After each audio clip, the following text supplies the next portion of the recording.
Greetings everyone and welcome to another video where today we finally have the good pleasure of taking a look at Nichol, a unit that has been long awaited by the cross FFB and Wotv community for being a character that many people have kind of known for multiple years and been waiting for in this tactical RPG sister game to Final Fantasy Brave Exvius. Many other FFB characters have come before, and now it's his turn to see if he shines. But before we get started, I do want to address something that I talked about in the previous video that I really want to bring up before we look at him. Not but 1 week ago did we have a 70 cost Halloween character drop on JP, as well as global at the same time, of a opposing element. Now, normally this would be cause for consideration, but in all honesty, it's not the real big cause of consideration that I have for this character. When it comes to talking about Nichol coming out this week, the real difference to me in terms of his launch as opposed to Halloween Elias, besides the fact that one is limited and one is not, is the fact that this character is essentially at a major discount. For the last many months in Wotv's history, Wotv has just gone to the route of exactly selling characters to whales, basically saying that you don't need to do gacha, skipping over that and allowing them to directly purchase characters for a set amount of paid lapis. That is also true for 70 cost characters as well as limited cost characters now in the game, as we saw with Elia. However, Nichol has come out literally 1 week later after, and to that extent, that's kind of a little weird. We normally see characters introduced at the first and middle of the month, with end of the month only being for special occasions.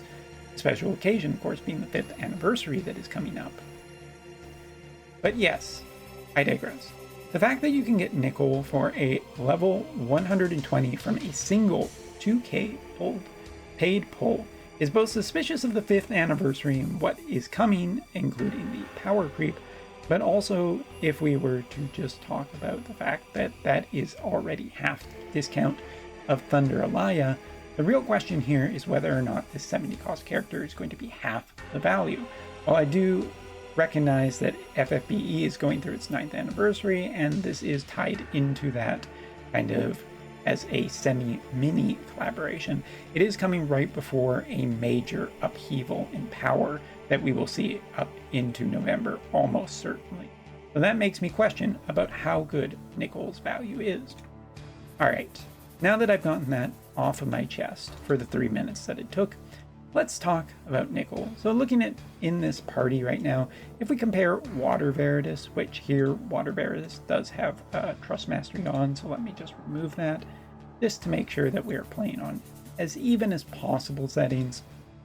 You can see that Nichol does stack up quite well, even with that big stat booster on Water Veritas. Water Veritas having that crystal orb, which does up her power.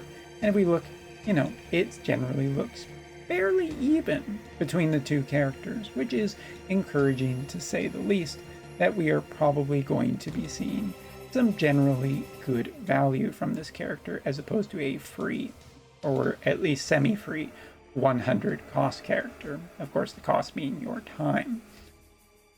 But key things to note in this build, the Hermes Sandals here is not replaceable with a support skill, which is automatically weaker, since if you're trying to build him, it does mean he'll generally be slower. Now, if you are trying to keep him back and potentially just behind your other units, this could be a net positive, but I do think it is a pretty big consideration how good this character will actually be into the future. Alright, so let's get our standard operational procedures here, and I do think that Nichol can be swapped into a bunch of different parties, including earth and water and ice elemental parties, and mixes quite easily with very little loss in quality of his potential output. However, whether or not his damage output is generally strong enough against some of the better characters in the game, that needs to be seen. So let's go ahead, do a lot of our buffing.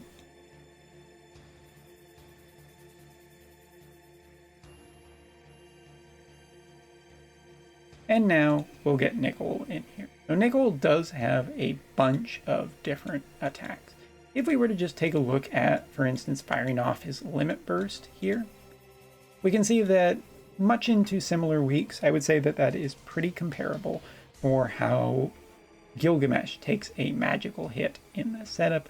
But also we can see that, you know, Earth, Sephiroth receiving about 50% amount of damage, as well as Ashenmont receiving a fairly good chunk of damage. So at least for initial, before too much buffs have happened, his DPS on, for example, his Limit Burst looks quite good.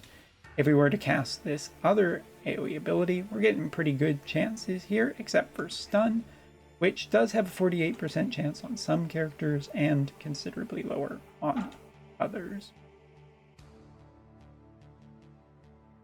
Running through some of his single target abilities, we can see that damage does continually actually end up being quite good, and Nichol does not have any extra equipment from side events or anything like that.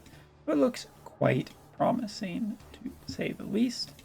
Now, running his buffs, we do have some actual AoE buffs, which work on him as well as other characters, and we have some single target buffs, which will work only on him. We also have his Trust Mastery, which I'm going to ignore for the sake of this, because rarely does a Trust Mastery actually ever get put on the unit we are using it on. Right, now where was I a few seconds ago? Obviously, took a little bit of a break there. So let's continue on.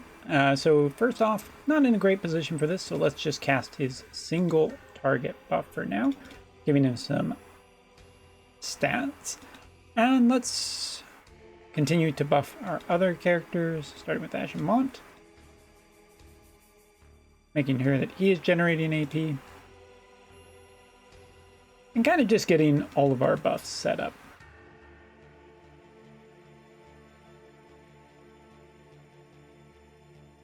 Move Water Veritas one spot over. A little bit unfortunate for trying to buff, so let's do it like this.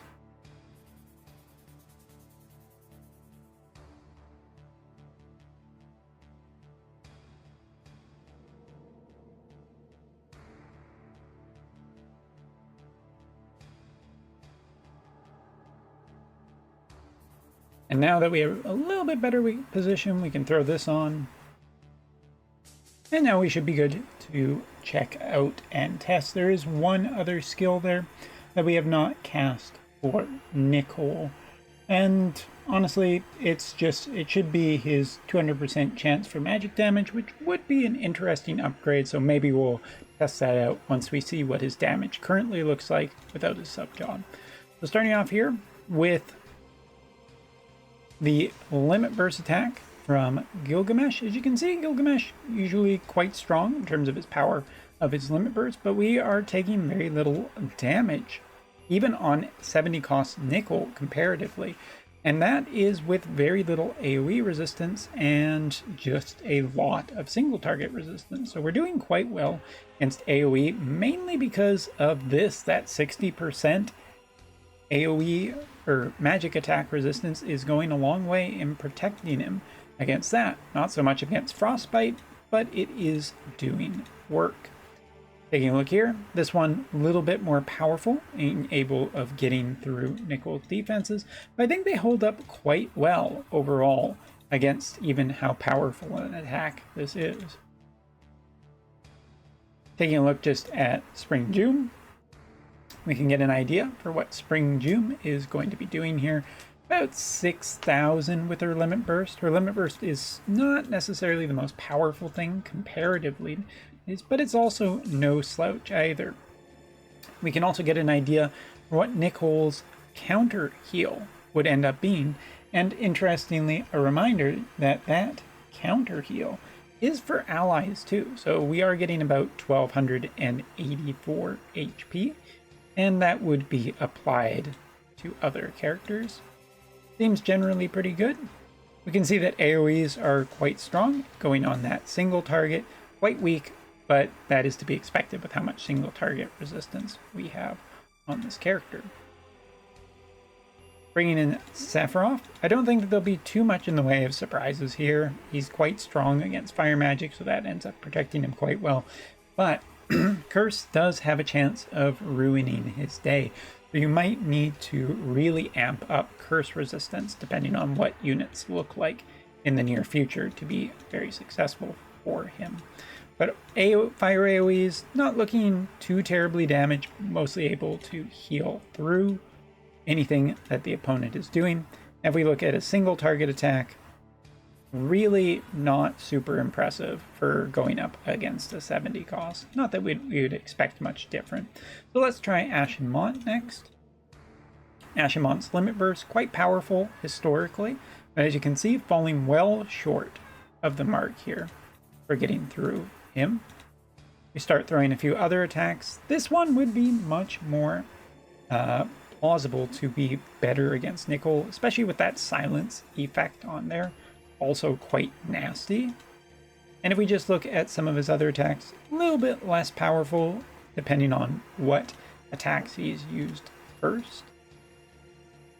But Ashen Mont seems quite good, generally speaking, with some of his attacks able to wreck Nichol's day, or potentially synergize with him, since Nichol is capable of, partnering with the earth element well enough.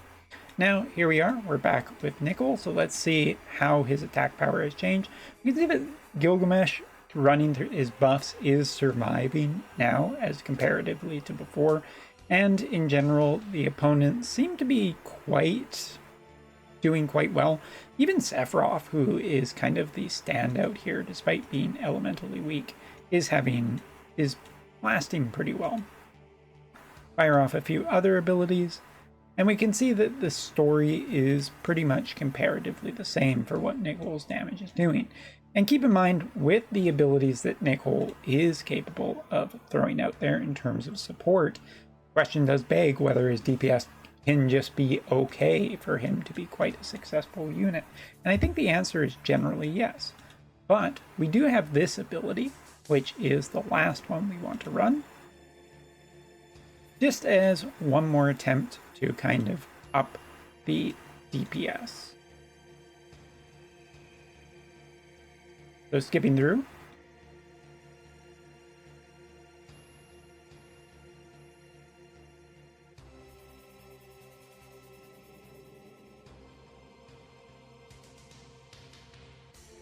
And going back to Nichol, seeing what that limit burst is doing now. Yeah, roughly, more or less the same as what we were looking, a little bit less now.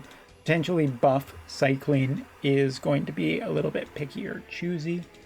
We look at firing off this ability.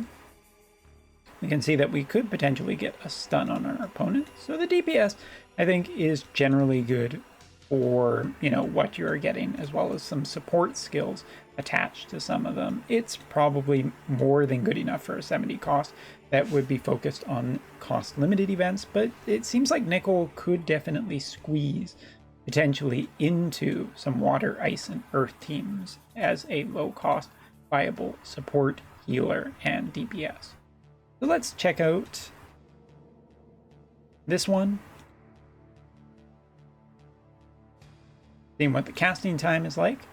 Almost instantaneous, getting a stun also on our opponents, not bad. Potentially losing out a turn for the opponents, very nice.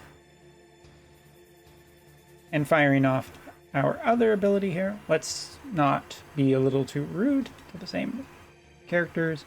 And here we can see restoring that 15 AP to a character of our choosing. And casting time pretty much instant based on his support skill that is giving him a pretty big decrease in terms of casting time for the first 6 turns.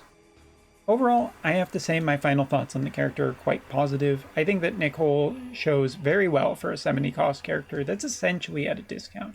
If we are to evaluate him comparatively to what Wotv has been offering with the 100 cost characters, either through gacha for free-to-players or just a much higher pay ceiling or pay level required in essentially roughly about 200-ish then this by all accounts is an incredible bargain. I think that mostly water, earth, and ice mains will be interested in him and looking primarily to go through limited cost stuff. But if you consider that Agrius right now is a fantastic character to have in parties, there is a lot of potentially really low limited cost teams. For example, if we look at it, we're running what Agrius is an 80 cost, if I remember. Let me just double check. I don't actually have this completely memorized. So taking a look at Agrius as an 80, Orlando is an 80, that's 160. Combined with Nichol, that would be 230, which I believe that one of the lowest costs we've ever seen is 220. So not quite squeaking under that, but I could definitely see cases where Nichol will be plenty good. Either way, he is a permanent unit, so some people don't necessarily have to worry about getting him too much. And with Anniversary around the corner, it does call into question how long it might be. More than likely, probably monetary bait before the major upgrade upheaval at Anniversary. So thanks so much for watching. Let me know in the comments section below what you think of Nichol and his performance. But I'm going to still be on the general positive side for this one, for this character. Long overdue, but finally here. Later.